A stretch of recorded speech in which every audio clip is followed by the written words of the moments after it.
Hello, viewers. This is Radiolaps and welcome back.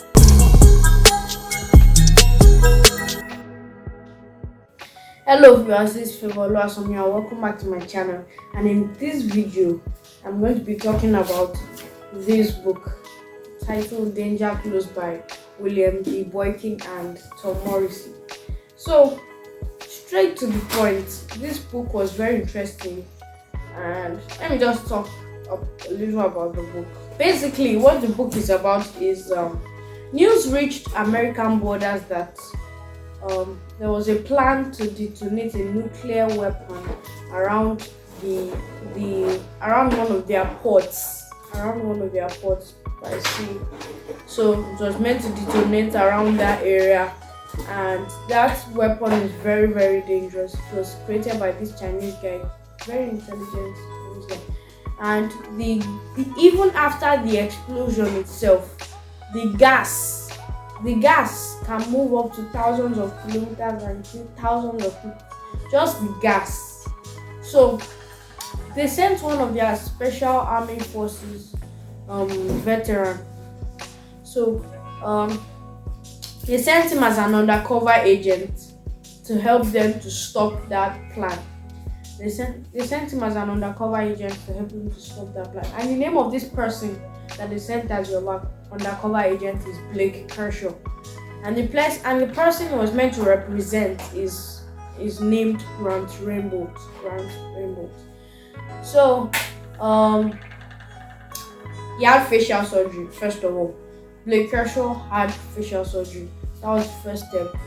Step number 2 in this process was that they sent him off to a camp. Because they were expecting the real Grant Rainbow at a camp where they were explaining to him how he's going to detonate it, how he's going to deploy the thing, where he's going to drop everything, where he's going to put the weapon, and all of that. After Blake Kershaw had facial surgery, the issue of identification was covered, well, to a reasonable extent. So when Blake Kershaw got to the camp, things were still everyone was quite friendly to him, except this particular guy named Khalil. And that Khalil guy, he turned out to be an undercover agent as well in himself, but I'll talk about that later. So, after they explained to him where he was meant to detonate everything and all of that, so he wanted to sneak. The idea was to sneak away because part of the people who sent him, Blake Kershaw, where Blake Kershaw was coming from, they already told him that they are going to give him a signal on. He was adopting a Muslim identity, so obviously he will be in a Muslim environment at that camp. He will be doing Muslim prayers and all of that. So he said that there's this Muslim website, and they said they are going to title one of the articles or the blog post on that website or blog post or whatever. They're going to title it "Yellow Butterfly," which is a very absurd name for that kind of thing. Most of the time, what they talk about on that website are issues relating to Muslim spiritual matters and all of that. So they said that they were going to name one of the articles that topic. That's how they were going. That would be their way of telling him that he should leave that place immediately and is in danger. And so they sent, and they actually sent that thing. They titled on the website. Blake Kershaw saw it at the camp at one of their computers at the camp.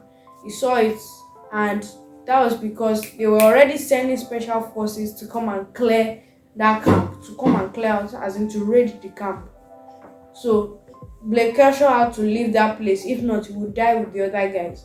So when they saw that code, he wanted to sneak out in the night, and then there were some people, unexpected people he didn't plan to meet that night as he was sneaking away, and he had to kill them. And then the gunshots woke up everyone, and then everyone started shooting at him, and he got on the bike and started running away. Eventually he escaped, and then some part of the people that wanted to raid the area, they got to know who he was. They recognized him on time, and they picked him up and then he began to tell them where the bomb is going to be placed, the weapon is going to be, and all of that. So they began to move things here and there, rearrange pieces, put things in place. So they couldn't find the ship where there were three ships. So they were expecting one of the three ships to be carrying the major weapon. So they found out that the major weapon was on another ship that they have not yet gotten to, so they had to travel a bit. So Blake Kershaw went back. He went because he was in the middle. He was not at the camp. Neither was he at America or Washington DC. So so basically no one knew that his cover was blown yet. So he just went back to Washington DC, and then from there he began to work out things slowly. At the end of the day, the bomb actually detonated. They couldn't deal with it. I think they got to the bomb. They got to the weapon. The lack of time was not the issue at all. I think what happened was that while they were trying to sort out the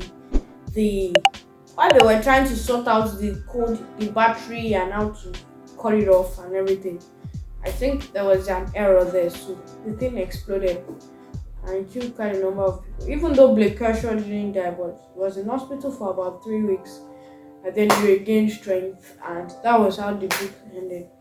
And this book was very tough because he had to basically, as soon as he claims the identity of that man, his old self was basically just gone. Everyone just forgot about Blake Kershaw. Basically, Blake Kershaw does not exist anymore. So it was a bit of a tough book, but it was also interesting at the same time. So that's it for this book. Thank you so much for watching. I found this book very interesting and I hope that you read it. I'll see you in the next video later.